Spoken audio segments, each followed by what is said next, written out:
ओम शांति। हमें सर्व बंधनों से मुक्त संपूर्ण स्वतंत्र बनाने के लिए स्वयं परम सद्गुरु निराकार शिव बाबा इस धरा पर आए, हमें अपना बनाया और सत्य ज्ञान दिया कि कैसे तुम माया के बंधनों से, देह के बंधन से, कर्मेंद्रियों के बंधन से, देहधारियों के बंधन से, संबंधों के बंधन से, अनेक आसक्तियों के बंधन से मुक्त हो जाओ। जब तक हम मुक्त नहीं हुए तब तक हम सच्चे रूप में स्वतंत्र नहीं हो सकते। देश में स्वतंत्रता दिवस मनाएगा अभी जल्दी ही, और हमें अपने दिलों पर ये झंडा लहराना है स्वतंत्रता का, निर्बंधन स्थिति का।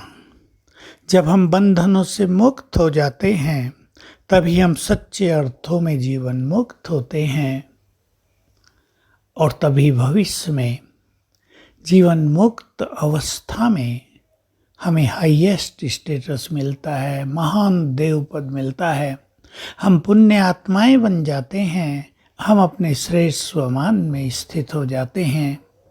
तो सभी चेक करेंगे कौन कौन से बंधन हैं, कौन कौन से बंधन हमने स्वयं बांधे हुए हैं, कौन कौन से बंधन हमने क्रिएट कर लिए हैं। कुछ ऐसी भी चीज़ें हैं क्या जो बंधन है नहीं लेकिन हमने उनको बंधन बना लिया है। ये चेकिंग बहुत आवश्यक है। मनुष्य अगर चाहे तो वो मकड़ी के जाल को एक झटके में भी तोड़ सकता है, क्योंकि ये बंधन तो मनुष्य को जकड़े रहते हैं। जैसे कोई मनुष्य बंधन में बन जाए, जैसे दिखाया नागफांस में बांध दिया मेघनाथ ने राम और लक्ष्मण को, और फिर हनुमान ने मदद करके उनको उससे मुक्त कराया। तो बाबा भी हमें मदद करके इन बंधनों से, जो ये विकारों के नाग हैं, जहरीले नाग हैं, इनसे मुक्त कर रहे हैं। हम ज्ञान का चिंतन बहुत सुंदर करें, योग की शक्ति को बढ़ाएं, तो हम इन बंधनों से मुक्त होते जाएंगे। अनेक केसेज में ऐसा देखा जा रहा है कि मनुष्य को अपने बंधनों का एहसास भी होता है, वो ये चाहता भी है कि हम इन बंधनों से मुक्त हो जाएं, लेकिन शक्ति नहीं होती, सच्चा ज्ञान नहीं होता कि क्या सोचें, किस तरह इन बंधनों की रस्सियों को हम काटें। कई बंधन मोटी रस्सियों के रूप में होते हैं, तो कई सोने की जंजीरें भी होती हैं, कई बड़े सूक्ष्म धागे भी होते हैं। जिधर भी हमारी बुद्धि खींचती हो, जहाँ भी हमारा बहुत अटेंशन रहता हो, जिनके कारण हमारा योग न लगता हो, हमें समझ लेना चाहिए कि वे सब चीज़ें हमारे लिए बंधन हैं। अब कुछ जिम्मेदारियाँ भी होती हैं, वो भी कभी कभी बंधन बन जाती हैं, परंतु हमारे पास संपूर्ण ज्ञान है।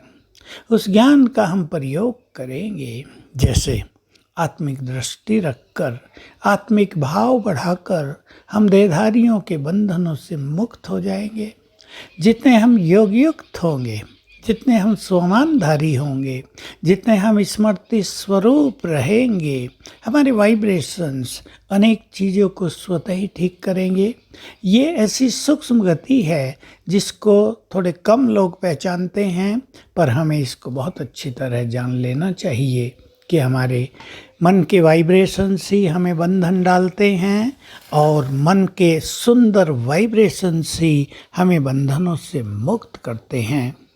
तो योग की शक्ति हमारे पास जैसे जैसे बढ़ेगी, बंधनों को काटने की ताकत आएगी। जैसा हमने कहा, कई बार हम काटना चाहते हैं पर कर्म बंधन इतना ज़बरदस्त होता है, पास्ट कर्मों के बंधन ऐसे पावरफुल होते हैं कि हम चाहते हुए भी उनसे मुक्त नहीं हो पाते हैं। इसमें केवल काम करेगा हमारा ज्वाला स्वरूप योग, हमारा बीज रूप योग, जिसे निसंकल्प समाधि भी कहते हैं, जिससे जन्म जन्म के पाप कर्म नष्ट हो जाते हैं, और उनसे बनने वाले जो बंधन हैं वो भी स्वतः ही टूट जाते हैं। हम बंधनों से मुक्त हो जाते हैं। तो आओ हम सभी एक ऐसे स्वतंत्र पंछी बने जो खुले आकाश में उड़ सकें, तीनों लोकों की सैर कर सके। हम पिंजरे में रहने वाले तोते न बन जाएं, जो कुछ भी न कर सके दूसरों के अधीन हो जाएं। तब हम बाबा का नाम रोशन करेंगे, तीनों लोकों की सैर करेंगे। ओम शांति।